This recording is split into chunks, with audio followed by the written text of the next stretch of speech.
Isya'nya jam berapa Pak? Jam 8? Aduh, cepat sekali nih Pak, setengah jam doang.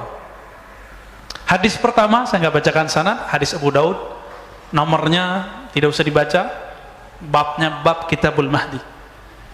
Diriwayatkan dari sahabat Nabi Jabir ibn Samurah radhiyallahu ta'ala anhu, beliau mengatakan, aku mendengar Nabi SAW bersabda, la yazalu hadad din qa'iman hatta yakuna alaikum 12 khalifah.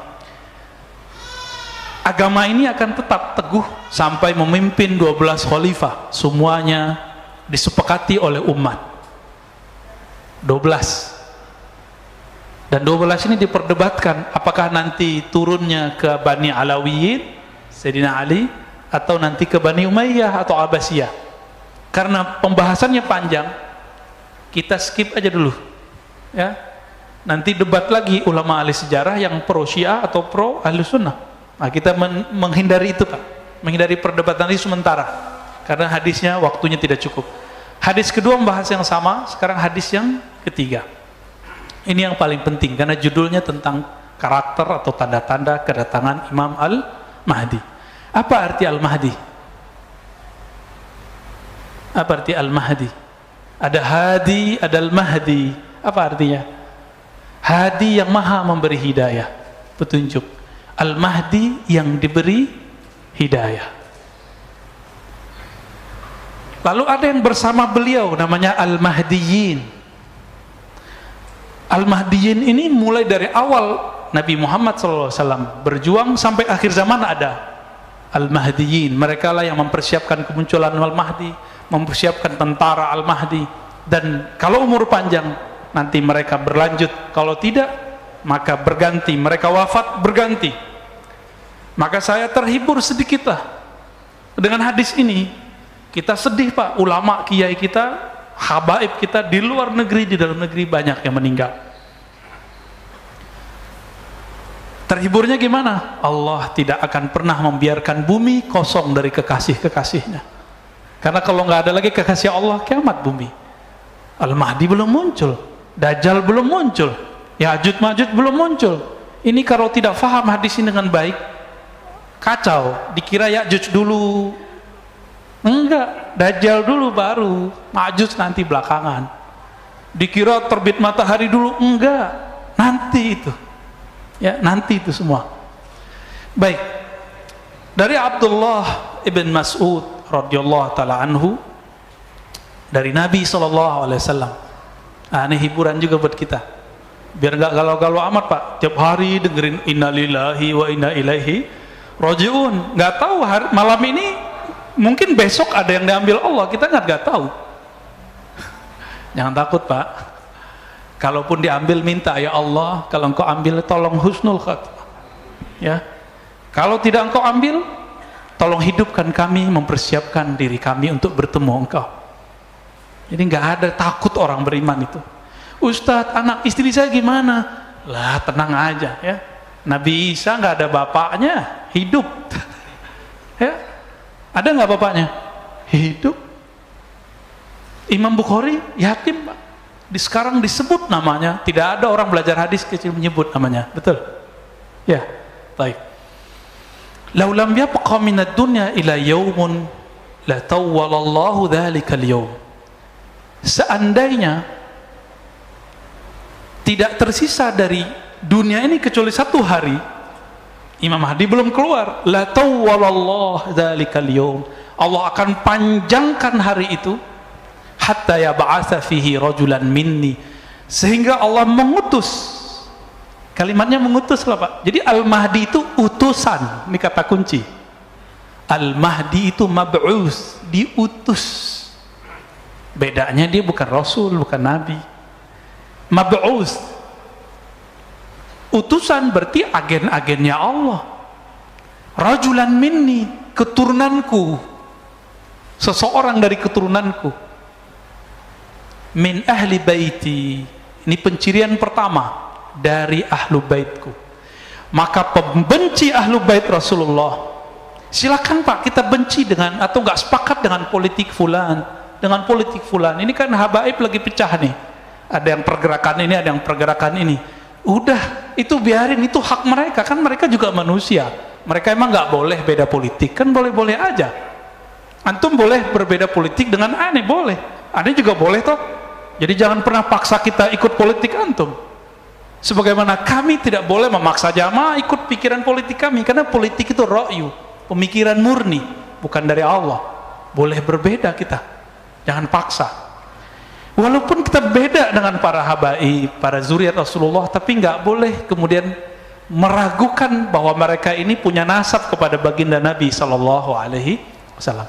Mungkin mereka ada yang mewarisi nasabnya saja, ada yang mewarisi nasab plus akhlaknya. Itu aja bedanya. Ya. Iwat ismuhu ismi. Iwat. Ini terjemahan yang banyak keliru orang-orang. Kalau terjemahan bebasnya kan sama namanya dengan namaku. Tapi terjemahan aslinya bukan itu. Iwat. Wata'a. Itu berkesesuaian, nyatu, mirip namanya dan namaku. Dalam bahasa Arab nama itu ismun, isim. Itu berbeda dengan nama dalam bahasa kita. Ismun itu maknanya, kata Imam Al-Bajuri dalam syarah dan hasyiah beliau, al-wasam wal-ulu was-sumu, tanda dan ketinggian derajat. Jadi kalau diterjemahkan versi ilmu bahasa, ketinggian dan tanda-tanda yang ada padaku diwarisi olehnya. Itu Nabi itu di bedah dadanya waktu sadar atau lagi mimpi? Sadar. Imam Mahdi waktu mudanya, kecilnya sudah di bedah dadanya, lagi sadar, bukan mimpi. Oke? Berarti dia tahu nggak dia Mahdi? Dia tahu. Tapi Allah buat orang tidak sadar, karena nggak mungkin Imam Mahdi atau yang akan menjadi Mahdi itu seorang yang ember, bisa dibunuh Pak nanti. Seperti Buhairah mengatakan, hei Abu Talib, jika engkau bawa ini anak ini Nabi, jika ketahuan bahwa dia seorang Nabi, padahal nggak ada ember. Abu Talib nggak ember. Seorang Muhammad bin Abdullah muda nggak ember, nggak pernah ngaku saya Nabi. Tapi orang-orang ahlul kitab yang ngerti kitab, kalau sekarang ya ulama lah yang jago-jago baca kitab, yang aneh-aneh, yang unik-unik, itu akan mengenal dengan keilmuan mereka, itulah Al-Mahdi.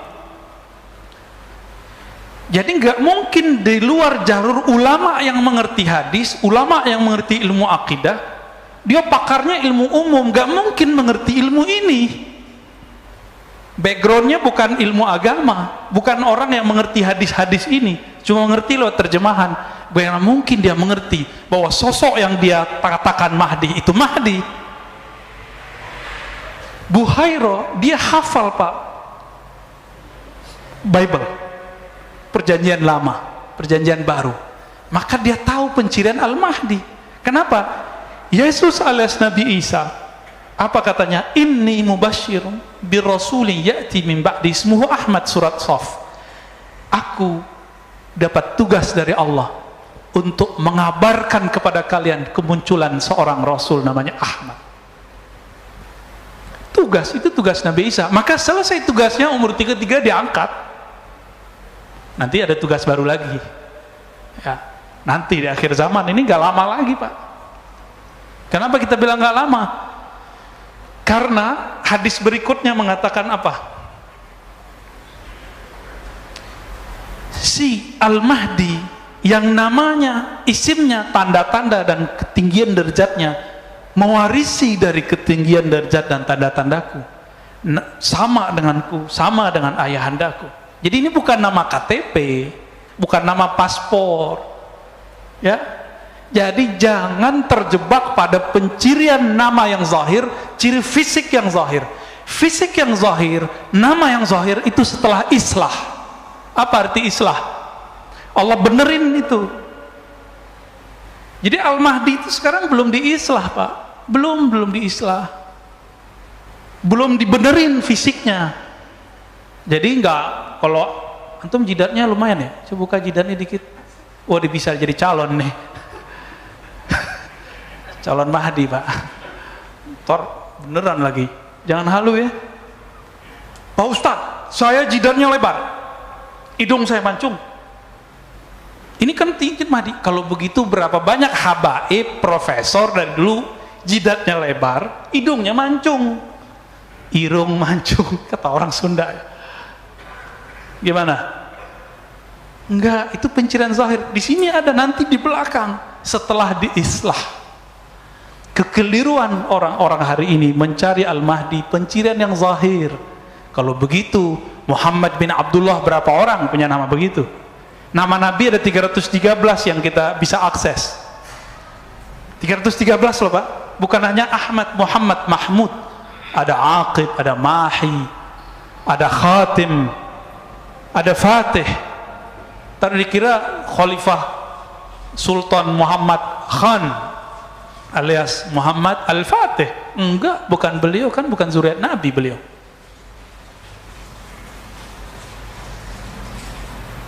Apa penciriannya tadi? Bukan nama KTP, bukan nama paspor, bukan nama pemberian ayah, bukan. Itu sumu wal alam al-wasm, ketinggian derajat dan tanda-tanda yang ada pada Nabi Sallallahu Alaihi Wasallam. Gitu ya.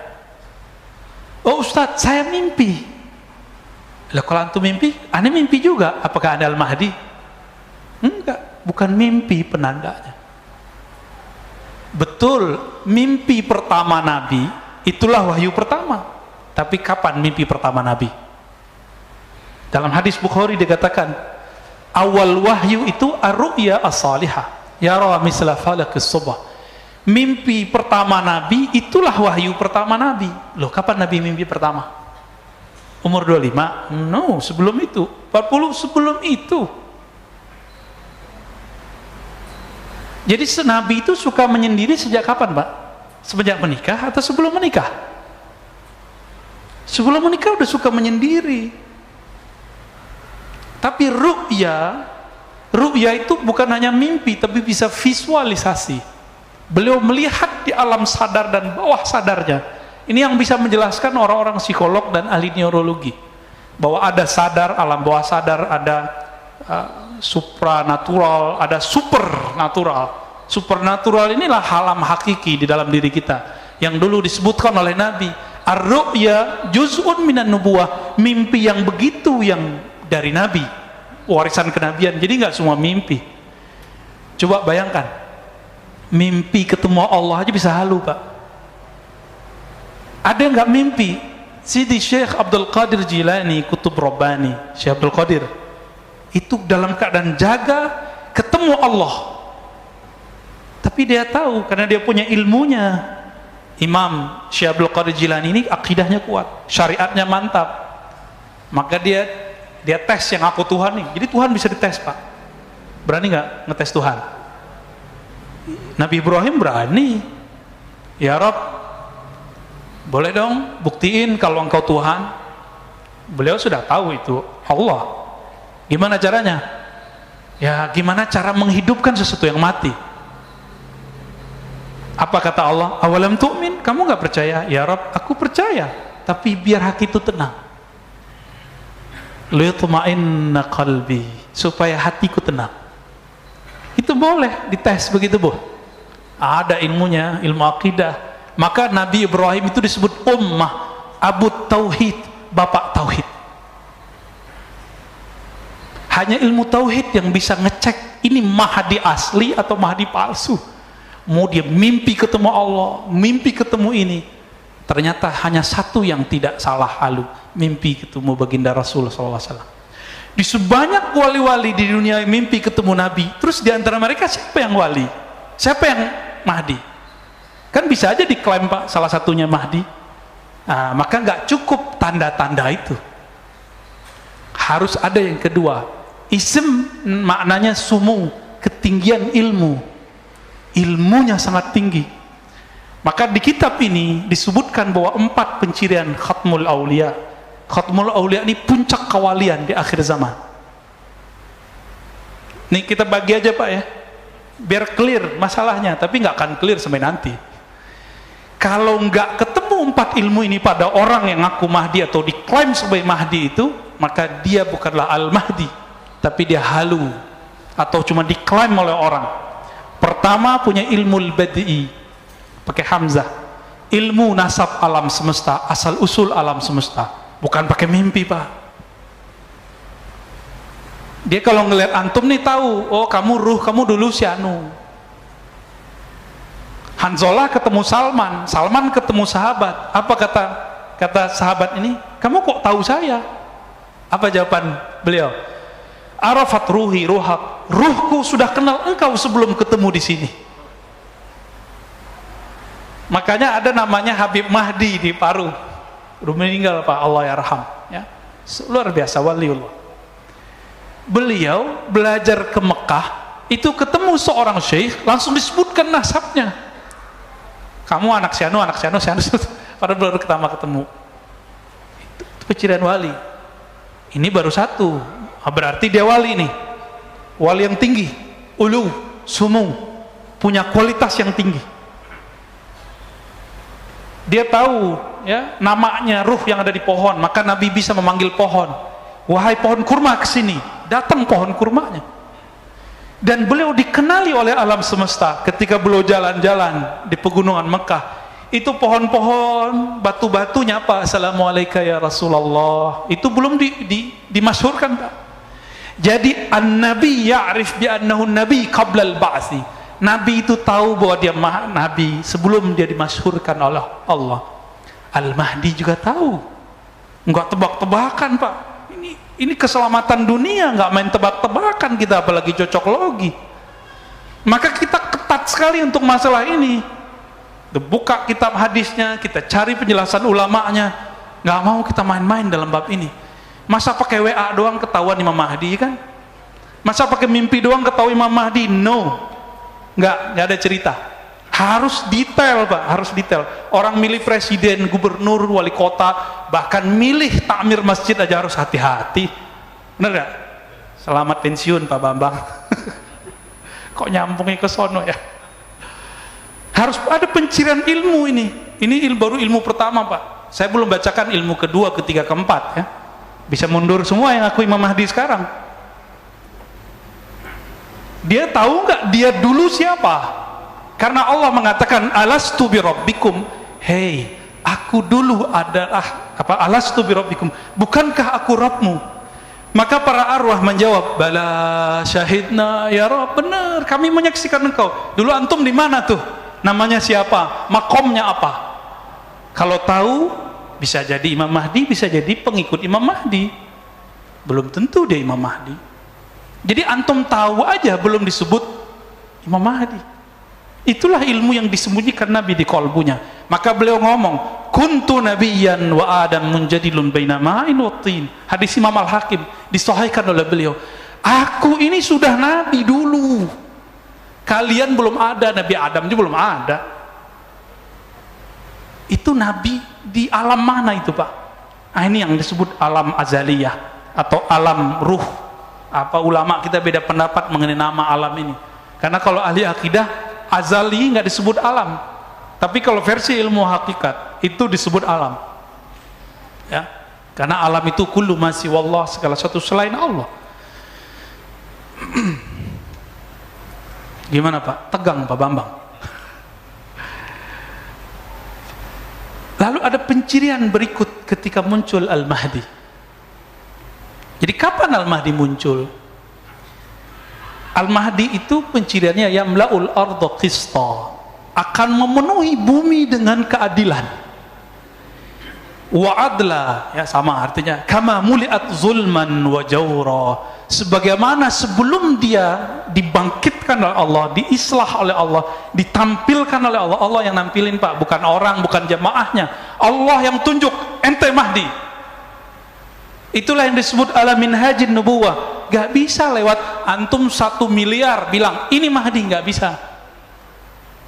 Antum mimpi semua mengatakan dia Mahdi, gak bisa. Allah yang ngasih unjuk nanti. Ketika bumi telah dipenuhi oleh zulman, kezaliman. Jauro, ini bukan negara loh Pak, dunia, bumi. Apalagi Bapak hitung orang main vaksin, ya enggak? Udah jelas kita susah, main dana pandemi, Masya Allah. Udah jelas begini masih korupsi itu pemimpin daerah itu, kurang ajar dia itu. Ya, untuk dia masih mengira vaksin itu segala-galanya bisa menyelesaikan masalah, nanti dia bisa kampanye lagi. Gak ngerti dia peta alam semesta. Udah begini kejadiannya, tanya sendirilah sama ahli ekonomi. Orang ekonominya gak yakin Pak 5 tahun ke depan bisa pulih. Apalagi ahli ma'rifatullah yang dia mengerti pergerakan kudrat iradat Allah. Mereka ngerti ujung ini gak ada ujungnya. Ujungnya cuma Dajjal keluar 40 hari, Al-Mahdi bersama Isa membunuh Dajjal. Udah selesai masalah. Baru muncul daulah ala minhajin nubuwah, negeri kemah ripah loh jenawi kata orang Jawa itu, ya. Tapi bukan hanya di sini, pusatnya nanti di Mekkah, pusatnya nanti di Madinah. Apa yang dilakukan ketika bumi ini dipenuhi semuanya? Benar gak ini? Udah sepakat nggak kalau pandemi ini ada orang yang buat? Sepakat nggak? Mungkin nggak virus tiba-tiba sendiri? Nggak mungkin kan? Nggak mungkin. Adakah sesuatu di dunia sengaja? Ya mungkin, tanya sendiri sama teman-teman kita orang-orang yang ahli kesehatan, ahli kimia. Nggak ada. Ya. Nggak ada ceritanya kera jadi manusia, kera melakukan observasi atau melakukan eksperimen ke diri sendiri, bisa nggak? Mesti ada yang bukan kera, yang bukan manusia intervensi terhadap wujud itu, baru kita percaya ada namanya evolusi. Kalau nggak kita nggak percaya, apalagi urusan beginian. Sepakat Pak ya, pandemi memenuhi dunia itu kezaliman? Sepakat?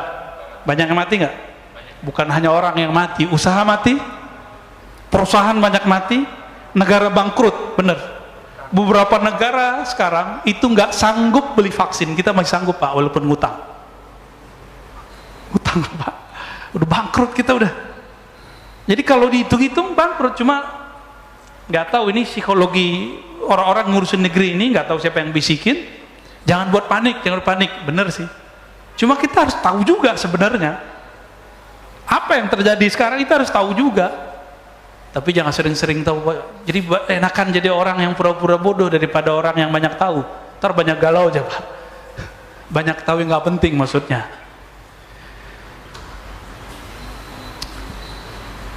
La tazhab la tanqadid dunya hatta yamlikal Arab rajulun min ahli baiti. Tidaklah hancur dunia sampai ada seseorang sosok dari keturunanku, bangsa Arab, keturunan Arab. Jadi nggak mesti dia tinggal di Arab lah, yang penting dia keturunan Nabi Shallallahu Alaihi Wasallam. Iwati usmuhu ismi. Nah ini yang paling sahih. Jadi yang sama itu nama pencirian dia dan ilmunya, nggak mesti nama bapaknya. Jadi hadis yang mengatakan sama mirip namanya dan nama ayahnya itu kurang kuat. Yang kuat adalah menurut penelitian saya, itu yang sama persis berkesesuaian antara namanya dan nama Nabi Muhammad Sallallahu Alaihi Wasallam. Nah, di hadis berikutnya diulang lagi sama ya, hadis nomor 4-nya. Seandainya tidak tersisa di bumi ini kecuali 1 hari, Allah akan panjangkan, lalu Allah utus rajulan min ahli baiti, dari ahlu baitku. Jadi tolong cintai ahlu bait, jangan benci ahlu bait. Allah yang jamin nasab mereka. Tapi jangan terburu-buru, oh kayaknya si anu deh Imam Mahdi. Imam Mahdi itu nggak bisa pakai kayaknya. Allah yang tahu. Allah yang tahu. Ya. Udah jam 7 Pak, kurang ya. Kita lanjut hadisnya. Tadi pencirian tadi baru 1 saya sebutkan, nanti di lain waktu kita sebutkan ciri-ciri berikutnya. Ya. Nabi SAW menyebutkan lagi mengenai nasab. Nah ini kan banyak yang ngomong Imam Mahdi itu Hasani atau Husaini, keturunan Hasan atau Husain. Beberapa orang yang keturunan Hasan mengatakan dia keturunan Hasan, Yang keturunan Husain mengatakan keturunan Husain. Loh, kita kan bengong Pak, kita bukan keturunan Hasan dan Husain. Pak Bambang keturunan siapa? Namanya Bambang, ada Jawanya kali ya? Bambang apa Pak namanya? Supriyadi. Ya nggak masuk Pak. Apa kata Nabi? Ini bisa untuk menyatukan Al-Hasan wal Husain, Al-Hasani wal Husaini. Kita cinta dengan para zuriat Rasulullah. Kata beliau, Al-Mahdi min itrati min waladi Fatimah. Al-Mahdi yang Allah guidance itu, yang Allah pilih itu, keturunanku dari zuriat Fatimah. Wah, ini ada Habib nih. Antum asegaf ya Habib ya? Insyaallah nuhibbukum ya. Semoga kalau beliau cinta sama kita, kita nanti tergadai Pak. Beliau bilang, ya Rasulullah, wahai jidku, itu orang cinta aku karena cinta kepada engkau. Selamat Pak, insyaallah. Jadi habaib itu yang mahal bukan darahnya semata, tapi kalau dia bilang, ya Rasulullah, wahai kakekku, wahai ayahanda, itu Pak Bambang cinta aku karena cinta kepada engkau. Kata beliau, parkir, selamatin. Itu kelebihan habaib kalau benar Pak ya. Ntar habaib kan diseleksi juga sama Sayyidah Fatimah. Diseleksi Pak nanti. Ada pengadilan khusus untuk mereka. Jadi nggak usah urusin kalau ada habaib beda-beda aneh-aneh. Itu urusan mereka ntar. Hakimnya langsung Sayyidah Fatimah dan Sayyidina Ali. Hasan Husain nanti langsung ngurusin. Kita nggak usah ngurusin. Takut kualat kita. Ya, kalau beda boleh nggak? Boleh. Saya banyak kok beda dengan beberapa habaib. Keturunan Sayyidah Fatimah ada Hasan, ada Husain. Maka jam'u bainal ahadis, menggabungkan sekian riwayat. Al-Mahdi itu ayah ibunya campuran. Bisa ayahnya, ya, ayahnya yang paling penting, campuran antara zuriat Hasan dan Husain. Selesai itu? Jadi kalau yang zuriat keturunan Hasan mengatakan itu dari babe gue Hasan, benar. Yang Husaini bilang, oh, benar. Dua-duanya benar ya. Dan itu nggak bisa sembarangan, harus dipastikan. Jangan bilang, kayaknya saya keturunan habaib deh Ustadz. Nggak bisa. Kenapa? Hidung saya mancung, saya brewok kan. Hidung saya mancung, jidat saya lebar dikit. Nggak ada urusan ya. Mau lebar selebar lapangan, nggak ada urusan ya. Nah, baru masuk kita hadis Abu Sa'id Al-Khudri. Di sini banyak orang terjebak. Pencirian zahir. Tadi kata isim itu pencirian batin. Yang ngerti riwayat hadis paham. Kata ismuhu yuwati usmuhu ismi, berkesesuaian isim namanya, ciri-cirinya, tanda-tandanya, ilmunya dengan ciri-ciriku, tanda-tandaku. Itu batin. Itu kewaliannya. Itulah nubuat yang diturunkan ulama warasatul anbiya. Sedangkan zahirnya setelah diislah ketahuan nih, Al-Mahdi minni. Mahdi itu keturunanku. Ajlal jabhah. Ajlah, apa arti ajlah? Jali. Jelas, jidatnya enggak. Ini enggak ada urusan sama cerdas enggak cerdas ya. Karena ada kiai jidatnya enggak panjang, Pak. Ya, yang baru meninggal kiai kita ahli hadis, pintar sekali. Itu jidatnya biasa aja. Jadi ini bukan urusan apa, ini pencirian zahir. Aqnal anf, boleh diartikan hidungnya mancung dikit lah, bengkok dikit lah ya. Yamla'ul arda qistan wa adla. Nanti setelah diislah kelihatan pencirian itu semua. Jadi kalau sekarang habaib banyak. Maka yang kita cari sekarang bukan pencirian zahir. Ini setelah diislah, dibenerin oleh Allah semalam. Apakah itu islahnya wali, islahnya Mahdi? Islahnya Al-Mahdi adalah mi'raj rohaninya. Ya, baru dengar ya makna itu ya. Nabi ini kan, nabi-nabi semuanya punya hubungan spesial dengan Allah, disebut mi'raj. Maka disebutlah salatul mu'min, as-salatu mi'rajul mu'min. Salat itu mi'rajnya mu'min. Ruhaninya naik. Maka kalau mi'rajnya seorang wali itu dalam sholat itu lagi sadar atau lagi mimpi, Pak? Maka puncak kewaliannya Imam Mahdi ketika dia diperjalankan dalam sholatnya. Dia akan mengalami seperti yang Nabi alami, mirip-mirip. Sholat di Al-Quds, naik ke atas, persis sama. Kalau belum itu terjadi, pastikan orang ini bukan Al-Mahdi. Ini yang paling mahal Pak, ciri-ciri Al-Mahdi. Ini yang paling mahal ya. Apa itu? Islah semalam, artinya Allah perbaiki zahir dan batinnya dengan cara diangkat. Jika Nabi Isa diangkat, Nabi Musa pingsan, Nabi Nuh, Nabi Yunus, semuanya diislah. Nabi Yunus apa? Suluk khalwat dalam perut ikan, nun, disebut zinnun. Itu menyepi yang sangat sepi sekali, gelap gulita. Masuk ke perut ikan, gak ada lampu Pak. Tapi kolbunya zinnun, Yunus alaihissalam terang. Maka dia zikir. Saat itu cuma ada engkau, la ilaha illa anta, tiada yang berhak disembah kecuali engkau, engkau. Itulah zikirnya beliau. Dulu kalau lihat videonya Al-Habib Omar, beliau pernah zikir anta, engkau ya Allah, engkau. Kalau orang-orang tarekat kan biasanya zikir hu Allah, itu Allah masih dia. Habib Umar sudah sampai di makom Yunusiyah. Apa itu makom Yunusiyah? Merasakan Allah itu hadir berhadap-hadapan dengannya. Dan mungkin ini orang gak banyak percaya. Gak apa-apa Pak, bab tentang ini akan banyak orang meragukannya. Tapi inilah yang sampai kepada kita, bahwa Al-Mahdi diislah semalam. Itu maknanya dimi'rajkan semalam. Jadi kalau belum dimi'rajkan, dan itu zahir dan batin, bukan hanya mimpi. Kalau mimpi kalahlah sama Abu Yazid. Abu Yazid mengatakan, aku mi'raj sehari semalam 70 kali. Biasa itu Pak. Maka kalau ada orang mimpi ketemu Allah, ketemu Rasulullah, itu biasa, itu wali aja ya. Kalau disampai ke akhir zaman dan dia dijaga jalannya oleh Allah, mungkin dia jadi tentara Al-Mahdi. Jangan tinggi-tinggi kita menilainya ya. Allahumma sholli ala Muhammad. Masih ada 2 menit. Saya khawatir orang sini sangat menghargai waktu ya. Pernah kita panjangin diprotes Pak, Ustadz udah azan. Ya, kalau kita tersinggung kan gawat, ngambek tarane. Ya, insya Allah nggak tersinggung kok Pak ya. Nanti di pertemuan berikut kita akan bahas tentang sebelum kemunculan itu akan terjadi kematian khalifah. Apa makna kematian khalifah itu?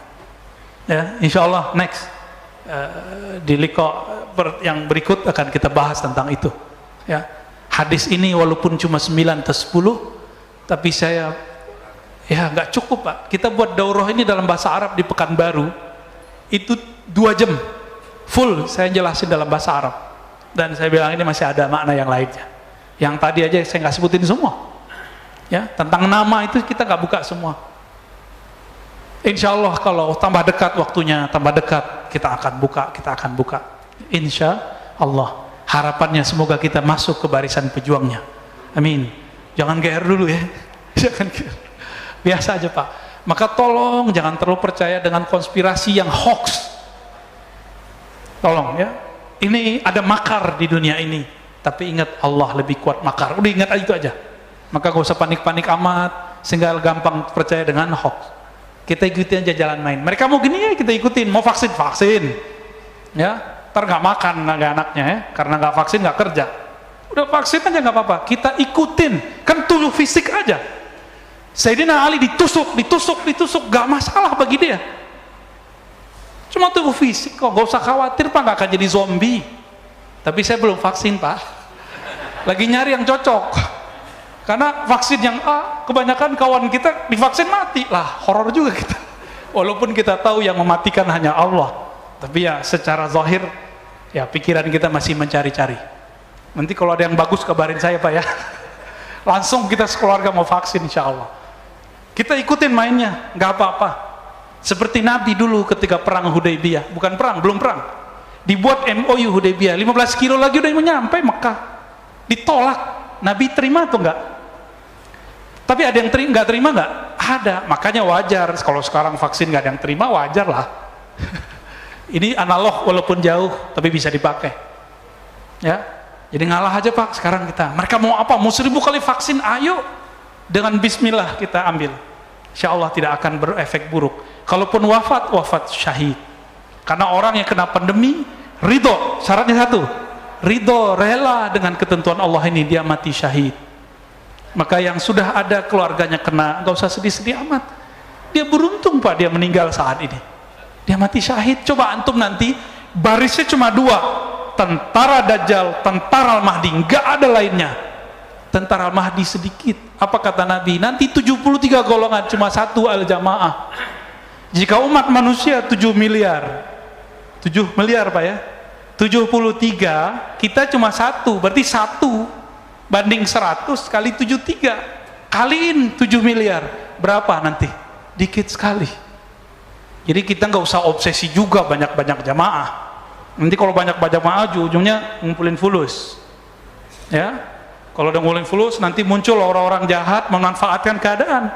Kita kan udah lihat, ya. Ustadz-ustadz kita yang populer dengan zikir dikerjain sama orang-orang yang pura-pura ini, dajjal-dajjal teri ini Pak, pura-pura jadi orang soleh, buat proyek, hilang, ya, bingung ustadznya, karena ustadznya belum tentu wali juga kan. Kalau dia wali kan bisa nangani dia, minimal orangnya hancur Pak langsung, karena menyakiti wali adalah kehancuran awal bagi alam semesta. Mana ada li waliyan faqad adzantuhu bil ard, menyakiti kekasihku. Coba nih, Pak Bambang punya kekasih, masa muda loh Pak ya, disenggol orang, dicolek oleh preman, nggak lihat-lihat, langsung keluar tuh. Pak Bambang yang tadi penakut, itu jadi Bambang yang pemberani. Anak kita dicolek orang, kita habisin Pak, kalau perlu kita bayar orang. Allah nggak akan sia-siakan. Tapi sabar-sabar dikit, jangan tergesa-gesa, jangan panik. Walaupun suara saya tinggi, tolong emosinya jangan tinggi ya. Wassallallahu ala Muhammad. Habis ini ada pertanyaan, habis azan? Ada satu ya. Baik, sorban antum, sorban tentara ini ya. Tentara apa nih nggak tahu.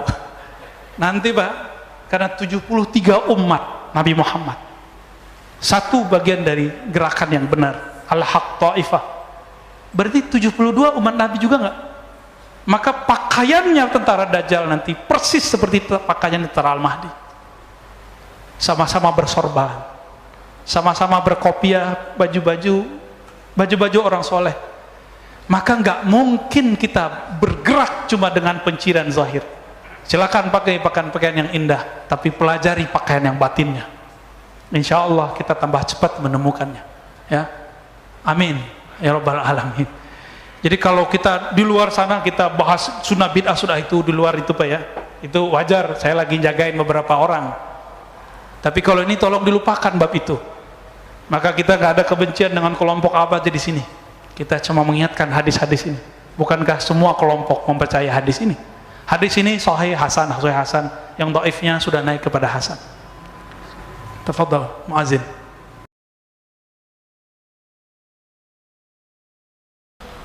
Waduh, pertanyaannya berat. Orang hidup sama yang wafat bisa merasakan nggak gitu ya? Antum pengen wafat duluan? Nanti udah banyak meninggal Pak, banyak yang meninggal. Itulah kezaliman yang luar biasa yang disebutkan dalam hadis ini. Kapan keluarnya Mahdi? Kalau sudah kasratul haraj. Wa qila mal haraj ya Rasulullah? Apa itu haraj? Haraj yakni al-qatl, banyak orang yang mati, terbunuh, baik dengan cara pembunuhan langsung ataupun lewat vaksin. Ini pembunuhan nggak Pak? Oh bukan Pak, hati-hati Pak. Virus ini yang paling jelas. Dan ternyata kan ilmuwan sebelumnya, beberapa tahun sebelumnya sudah kasih prediksi. Nggak tahu dia ikut serta apa enggak, kita nggak ngerti ya. Bahwa nanti untuk menghancurkan suatu negara nggak perlu pakai nuklir, cukup pakai benda kecil ini. Dia kan ngomong gitu kan dulu. Oh canggih juga. Apa maling teriak maling? Kita nggak tahu ya. Apakah orang yang hidup dan mati? Tentu orang yang hidup, yang bertahan hidupnya, nggak mati karena COVID Pak. Karena COVID itu berjilid-jilid, versi WHO tuh, bukan versi saya loh ya. COVID ini berjilid-jilid Pak. Ini udah jilid berapa? Gelombang keberapa? Ini kan daerah tropis, subtropis sampai ke India udah. Eropa kan belum.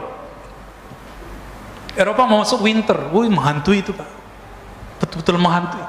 Eropa atau wilayah selatan, bolak-balik aja ntar, bolak-balik, guncang semuanya. Kita walaupun jumlahnya tinggi di dunia, ya wajar negara kita gede, ya kan? Tapi kita termasuk paling santai loh Pak, paling santuy di dunia. Sampai sekarang belum lockdown kan? Ya, katanya masuk mall mau harus pakai PCR ya. Ya salam, hancur Pak ekonomi ntar. Ya. Pondasi alam suatu negara, nih coba lihat, pondasi satu negara. Kalau orang ekonom bilangnya apa? Ekonomi. Kalau orang militer bilangnya apa? Keamanan. Kalau ulama bilangnya apa? Ilmu. Ya kan? Yes. Berarti ini pondasi semua. Ada yang lain tinggal dimasukin. Dan yang paling ribet itu ekonomi Pak. Orang bisa tahan karena virus, karena banjir, tapi nggak tahan kalau lapar. Lapar itu ujung-ujungnya duit tuh, fulus. Kalau sudah begitu, ini yang disebut di hadis tadi, idza muliat al-ardu zulman wa jawra, ketika muka bumi semua negara sudah habis batas-batas negaranya. Kenapa? Karena orang sudah nggak menghormati lagi pemimpinnya di mana aja. Kenapa orang mikirin makan sendiri Pak? Apalagi ntar kiamat. Kan banyak orang ngancam-ngancam kita, tar saya bersaksi di akhirat bahwa ente ini orang sesat. Boro-boro di akhirat, nanti aja nggak sanggup Pak kita mikirin orang. Nanti urusannya sendiri-sendiri, kecuali antum bagian dari gerakan Al-Mahdi. Mungkin diselamatkan Allah. Saya juga, kita semua. Kalau kita cuma ngurus diri sendiri, udah soleh-soleh sendirian, sholat banyak-banyak, nggak bisa. Ngurusin ini nggak bisa dengan banyak sholat. Ngurusin ini harus tahu peta-petanya kemana. Itu yang disebut di hadis Nabi, ketika bumi dipenuhi kezaliman, nanti itu negara udah nggak ada. Namanya doang Indonesia, namanya doang Malaysia, namanya doang Amerika, namanya doang Cina. Udah nggak ada pantar, orang nggak ada lagi respect sama pemimpinnya semua. Mau pemimpinnya disebut demokrasi, komunis, Islami, nggak ada yang dianggap bentar. Itulah puncak zulman dan jawrah. Urusannya perut, keamanan. Orang kalau sudah lapar gimana? Berani bunuh orang nggak? Berani bunuh orang. Ini kalau kita melihat dari situ sisi, apalagi sisi militer, waduh, serem mah. Gimana? Lanjut. Satu lagi. Oke, tafadhal. Assalamualaikum Buya. Salam. Semoga dalam keadaan sehat selalu dan dirahmati Allah Subhanahu wa taala. Amin, amin. Saya izin bertanya Buya terkait yang di lingkungan tempat kerja saya, di lingkungan keluarga saya menemui ada beberapa mungkin kawan atau rekan sahabat yang tidak mempercayai dzurriyyat dari Rasulullah SAW. Sementara di agama kita salah satu rukun iman itu yang mempercayai pada hari akhir. Okay.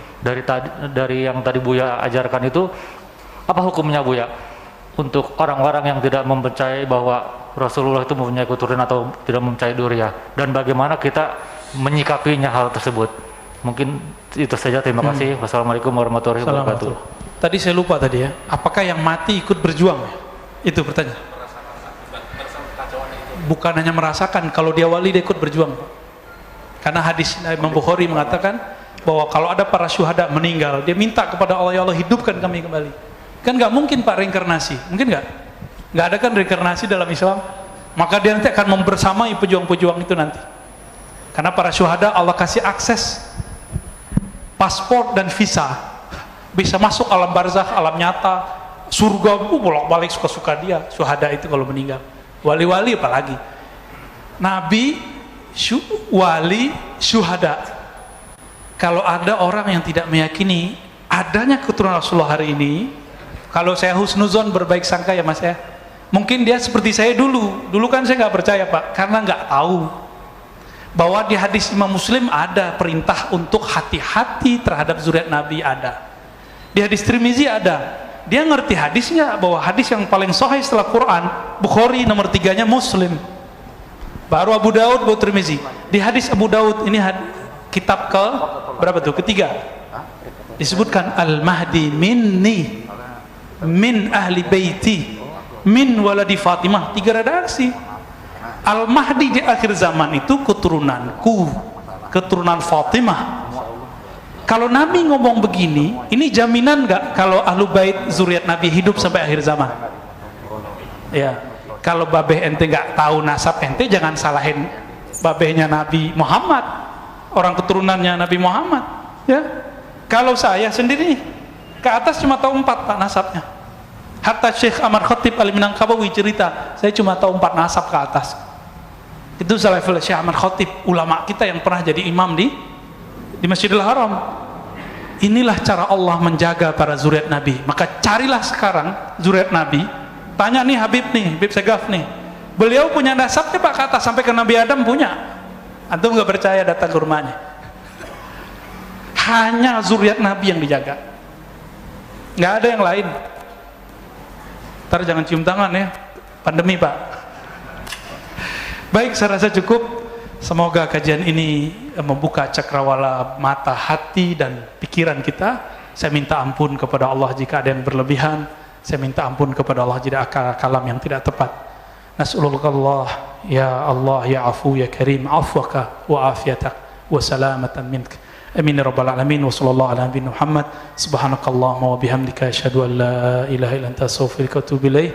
Walhamdulillahirabbil alamin. Assalamualaikum warahmatullahi wabarakatuh.